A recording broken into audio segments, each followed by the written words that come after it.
Revenge films. My name is Olivia. Just a normal office worker. I was just having lunch at my workplace with my coworkers. Jeez, that chief though. Did he really have to phrase it that way? Yeah, that was totally sexist. I hope he gets sent off to another office. Just like this, the three of us would get together at lunchtime. We're all about the same age, so we get along really well. I would call them the closest friends I have at my workplace. Most of the time, we would just talk about our families or the company. My parents are nagging me to get married recently. Really? Man, that sounds rough. But I do want to get married soon. Do you want to be a full-time housewife? Marriage is a topic that comes up a lot in our conversations. One of my coworkers, Mia, has a strong desire to get married, and she's always looking for the perfect man. The expectations are a bit too high in my opinion, though. Apparently, he needs to be much taller than her and has to be earning a certain amount. It's not going to be easy finding a man like that, and there's no guarantee that she'll be able to catch him. I just thought Olivia's the only one in our group that has a boyfriend, huh? I guess so. Hey, introduce him to me. My boyfriend works for a big company, and he's currently a candidate for an executive position. I'm pretty sure he's earning a lot more compared to an employee the same age as him. Plus, his family's really rich, too. I met him in college, and we've been together since. But recently, our relationship has signs of falling apart. Come on, when are you going to introduce him to me? After Mia continuously asked for me to show her my boyfriend, I finally set up a date to do so. I'm surprised that he was the one to her. He was the perfect match. I guess she wanted to get close to him, so he could introduce his friends to her, or did she want to snatch him away from me? Honestly, I wouldn't be surprised if any of that happened. So I brought my boyfriend over to introduce Mia and my other coworker friend, Emma. He had booked a nice restaurant for us. It's very nice to meet you two.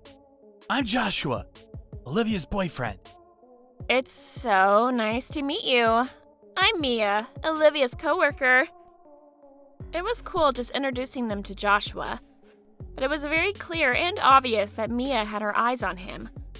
Joshua seemed to be interested in her too, and he was asking her a lot of questions, like what food she likes or what she does on the weekends. The two were completely in their own world. Mia's a cute girl, and she's the type that knows how to control that cuteness. For her, it's easy to get a guy to fall for her. My other coworker that came along with her was pulling a very awkward face while eating the food. I really felt bad for her. Hey, are you sure things are all right? Mia will totally snatch your boyfriend away. I guess so. But if she really does, that only means he was a man of that level. Can't be helped. Emma got worried and pulled me over to the bathroom to have a chat. She must have been worried for me. Unlike Mia, she's a kind-hearted, sweet friend. Today, we all had lunch together, and that was it. The way back, Mia kept talking about my boyfriend, how hot he was and how I'm not fit for him. I never realized this at work, but it turns out Mia's the type to really pull other girls down when it comes to guys. Back home, Joshua seemed to really be interested in Mia, and his attitude began to change from there. And finally, Olivia, I saw your boyfriend walking together with Mia the other day. Yeah, I know, he's probably cheating on me. Emma came up to me with a worried look on her face and told me about Mia and Joshua. Emma said we should gather information and proof about this affair, but I had no intention to do so. She asked me why, so I secretly told her my reasoning. And so, in a matter of a month, Mia had taken my boyfriend away from me. He asked me to break up with him, and I had no reason to say no. Mia made it very simple. Bare bones apology to me, and that was it. There was no heart in it. She just said, "I'm sorry I took your boyfriend." I'm sure she didn't even mean to say it. I suddenly felt so strange that I was even friends with this girl. It's fine, I don't even care anymore. Seriously? He's such a good guy, though. You might not find someone like him ever again. Don't you have any regrets? I could totally see that she only looks at guys as numbers and status points.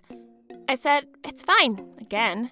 She began bombarding me with very rude remarks. "Oh, I knew you two weren't good together. I understand him better. He looks more happy when he's with me. How are you treating him? Poor him.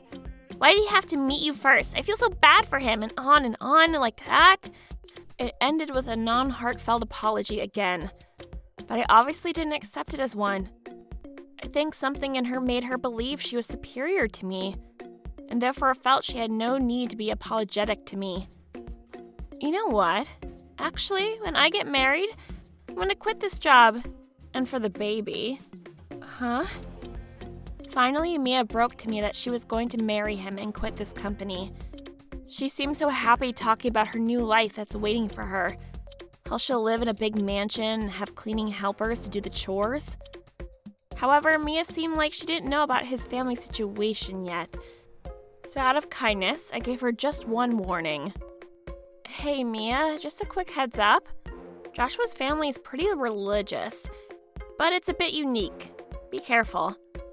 But of course, she never took my words seriously. Until the very end. All Mia said was, "You must be so jealous. I'm so sorry I took him," and other stuff along the lines like that.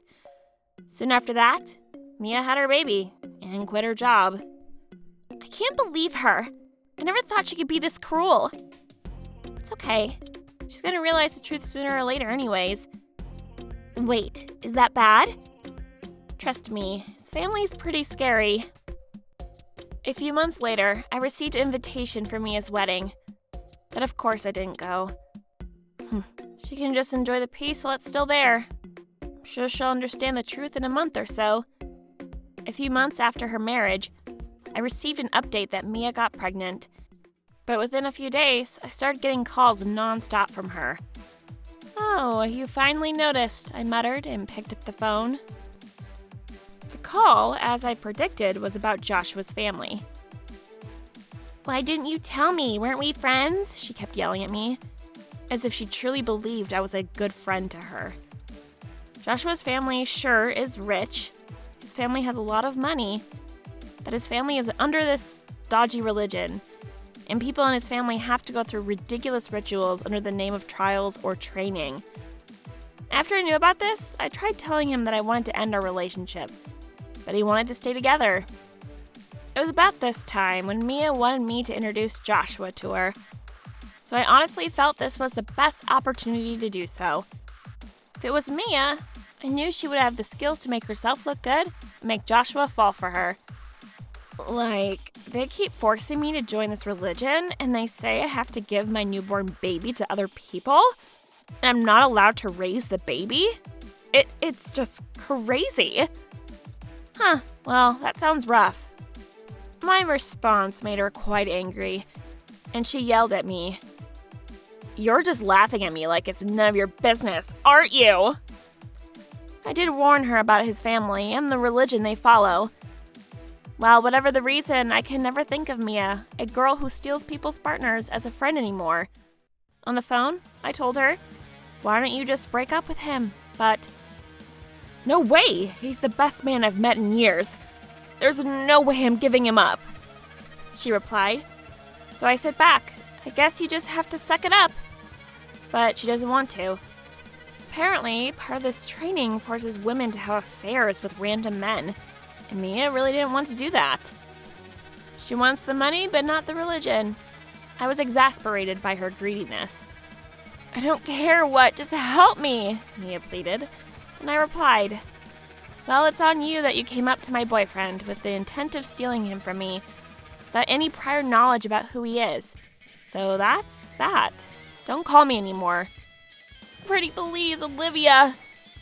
"Look, I'm sorry, okay? Even if you want to break up with him, I won't help you because I don't even see you as a friend anymore. Plus, I warned you, didn't I?" With that, I hung up the phone. Gosh, that's what you get for choosing a man with just his looks and money. The person inside is what matters. What's up? Huh? Oh, it's nothing. How was today's video? If you enjoyed it, Please subscribe, like, and leave a comment. Stay tuned for more.